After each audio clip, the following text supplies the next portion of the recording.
Hi friends, welcome to Nisha வை channel. இன்றைக்கி 1/2 kilo chicken biryani செய்ய போகிறேன். வடி பிரியாணி எப்படி செய்யலான்னு பார்க்கலாம் வாங்க. 3 மீடியம் சைஸ் வெங்காயம், மீடியம் சைஸ் தக்காளி, 3 கொத்தமல்லி, பச்சை மிளகா, புதினா வச்சுருக்கேன். வாங்க பார்க்கலாம். அடுப்பில் பாத்திரத்தை வச்சுக்கோங்க. 1 கிலோ பாத்திரத்தை வச்சுக்கோங்க. பாத்திரம் நல்லா சூடானதுக்கப்புறம் 100 கிராம் எண்ணெய் போட்டுக்கலாம்.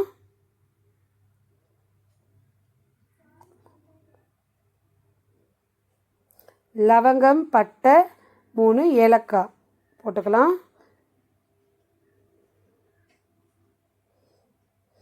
மீடியம் சைஸ் வெங்காயம் 3 ஸ்லைஸாக வெட்டி வச்சுருக்கேன், அதுவும் போட்டுக்கலாம்.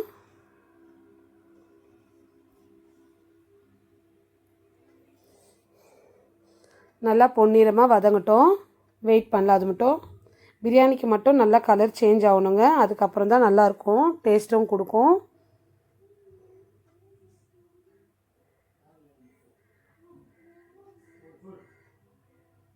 பாருங்கள், இந்த மாதிரி கலர் சேஞ்ச் ஆயிடுச்சு.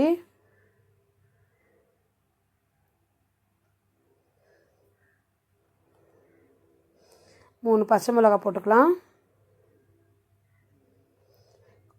கொத்தமல்லி இலை கொஞ்சோண்டு போட்டுக்கிறேன், கையளவு தான். புதினாவும் கையளவு கொஞ்சோண்டு போட்டுக்கோங்க. தக்காளி, மீடியம் சைஸ் தக்காளி 3 ஸ்லைஸாக வெட்டி அதுவும் போட்டுக்கலாம். போட்டு எல்லாம் மிக்ஸ் பண்ணி விடுங்க. தக்காளி வெங்காயம்லாம் நல்லா வேகட்டும்.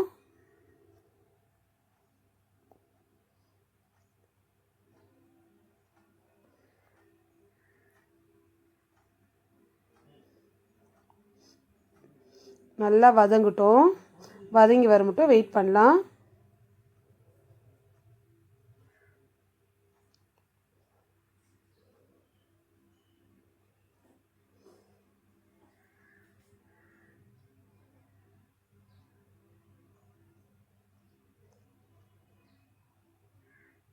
பாருங்கள், இந்த மாதிரி வதங்கிருச்சு.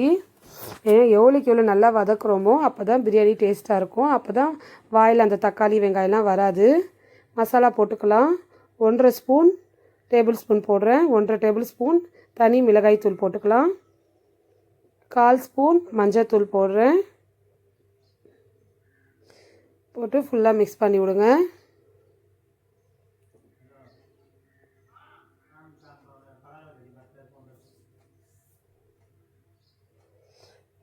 உப்பு 1.5 ஸ்பூன் போட்டுக்கலாம்.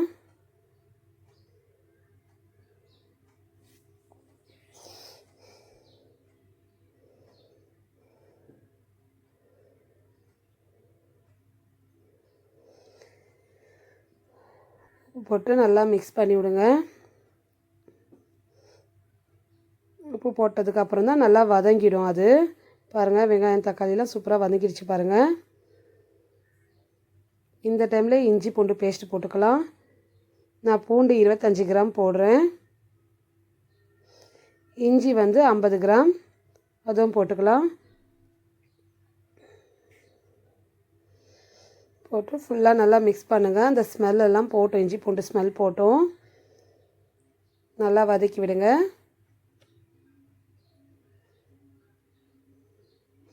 எண்ணெய் இந்த மாதிரி பிரிஞ்சு இருக்கணுங்க. அப்போ தான் பிரியாணிக்கு கரெக்டாக இருக்கும்.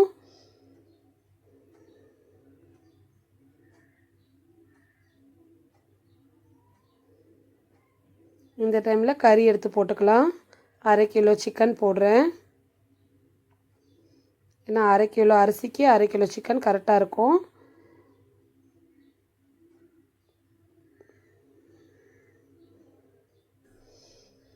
போட்டு ஃபுல்லாக மிக்ஸ் பண்ணி விடுங்க.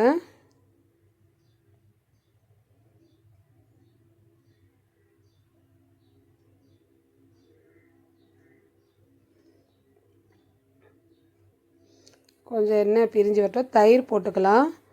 நான் 100 கிராம் தயிர் போடுறேன். புளிப்பில்லாத தயிராக பார்த்து போட்டுக்கோங்க. புளிப்பு இருந்தால் அதோட கொஞ்சம் கம்மி பண்ணிக்கோங்க. ஒரு 50 கிராம் தயிர் இருந்தாவே போதும்.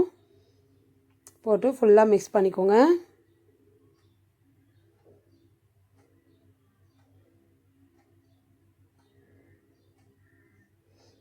ஒரு அரை கிளாஸ் தண்ணி ஊற்றிக்கலாம். இந்த மாதிரி எண்ணெய் பிரிஞ்சு நல்லா வந்துருச்சு பாருங்கள். அந்த டைமில் ஒரு கிளாஸ் தண்ணி போட்டுக்கலாம். கறி வேகிறதுக்காக அரை கிளாஸ் தண்ணி இருந்தால் போதும். போட்டு ஃபுல்லாக மிக்ஸ் பண்ணி உப்பு காரம் எல்லாம் கரெக்டாக இருக்கான்னு பார்த்துக்கோங்க. கரெக்டாக இருக்குது. இந்த டைமில் தட்டை எடுத்து மூடிடலாம். மூடி அப்படியே ஸ்லோ பண்ணி விட்டுருங்க. ஒரு கொதி வந்ததுக்கப்புறம் ஸ்லோ பண்ணி விட்டுருங்க. அதே வேறு பாத்திரத்தில் தண்ணி வந்து வச்சுருக்கேன் அரிசி வேகிறதுக்காக. நான் முக்கால் அளவு வச்சுருக்கேன் கிண்ணத்தில். நான் 1.5 ஸ்பூன் உப்பு போட்டுக்கிறேன். ஏன்னா அரிசிக்கு வந்து புதினா இலை ஒரு 4 இலை போட்டுக்கிறேன்.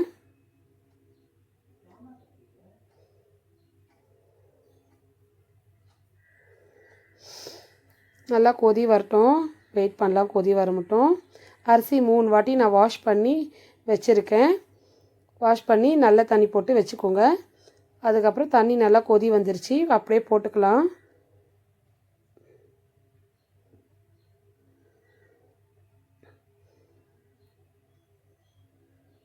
பாஸ்மதி ரைஸ் தான் நான் போடுறேன்.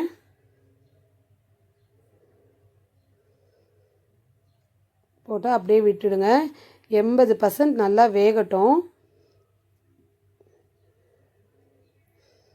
பாருங்கள், இந்த மாதிரி வெந்துருச்சான்னு கொஞ்சம் செக் பண்ணிக்கோங்க. பாருங்கள், நல்லா வெந்துருச்சு. இந்த டைமில் வடிச்சிடலாம். தண்ணி இந்த மாதிரி இருக்கணும். அப்போ தான் வடிக்கிறதுக்கு ஈஸியாக இருக்கும். ஒன்றுக்கு ஒன்று ஒட்டாது. வடிச்சிடலாம். பாருங்கள், இப்போ அந்த அரிசியெல்லாம் தண்ணியெல்லாம் ட்ரை ஆனதுக்கப்புறம் அந்த மசாலாவில் போட்டுக்கலாம். பாருங்கள், எண்ணெய் வந்து இப்படி மேலே நிற்கிது.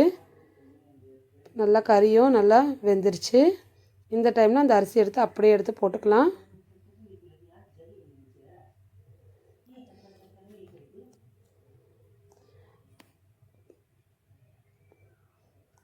போட்டு அப்படியே விட்டுருங்க. கலரி விடாதீங்க.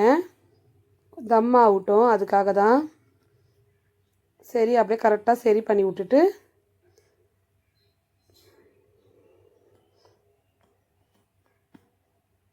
அப்படியே மூடி வச்சுருங்க. ஒரு 5 நிமிஷம் அப்படியே இருக்கட்டும் அடுப்பில் ஸ்லோலியே. அப்புறம் தம் கொடுக்கலாம். பேப்பர் ஒன்று போட்டு அது மேலே தட்டு வச்சு அந்த வடித்த தண்ணியை வந்து கொட்டாதீங்க. எப்போவும் வேணும். ஏன்னா திடீர்னு ஹார்டாக இருந்துருச்சுன்னா அரிசி அது மேலேயே போட்டு இன்னும் கொஞ்சம் தம் கொடுக்கலாம். அதுக்காக தான். அப்படியே விட்டு வச்சுருங்க. அது மேலே கீழே தவா வைக்கணும். ஒரு 5 மினிட்ஸ் இருக்கட்டும். இன்னும் கீழே இறக்கிட்டு தம் கொடுக்கறதுக்குன்னு தனியாக தவா வச்சுருப்பீங்க இல்லையா, அந்த தவா எடுத்து வைக்கலாம்.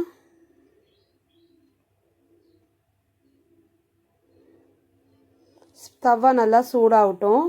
சூடானதுக்காக அப்படியே எடுத்து வச்சிடணும். தவா சூடாயிடுச்சு, வச்சுருங்க. ஸ்லோ பண்ணிவிடுங்க. தவா சூடானதுக்கப்புறம் அப்படியே ஸ்லோ பண்ணிவிடுங்க. 15 மினிட்ஸ் அப்படியே விட்டுருங்க.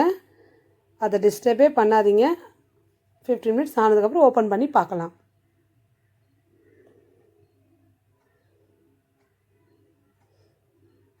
ஃபிஃப்டீன் மினிட்ஸ் ஆயிடுச்சு. ஓப்பன் பண்ணி பார்க்கலாம்.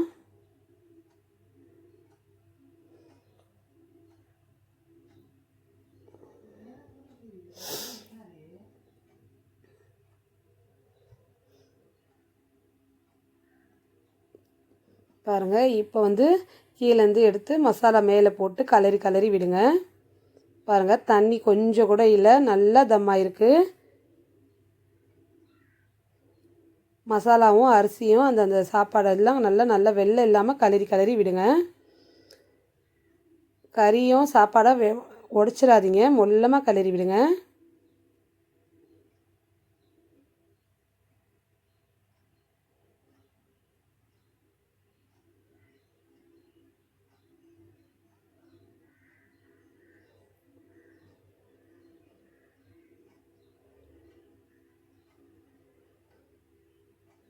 அவ்வளோதான் ஃப்ரெண்ட்ஸ், பிரியாணி ரெடி ஆயிடுச்சு.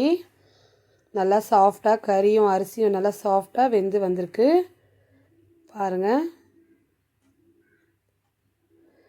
அவ்வளோதான், முடிஞ்சிச்சு. இந்த மாதிரி செஞ்சு பாருங்கள், டேஸ்ட்டாக இருக்கும்.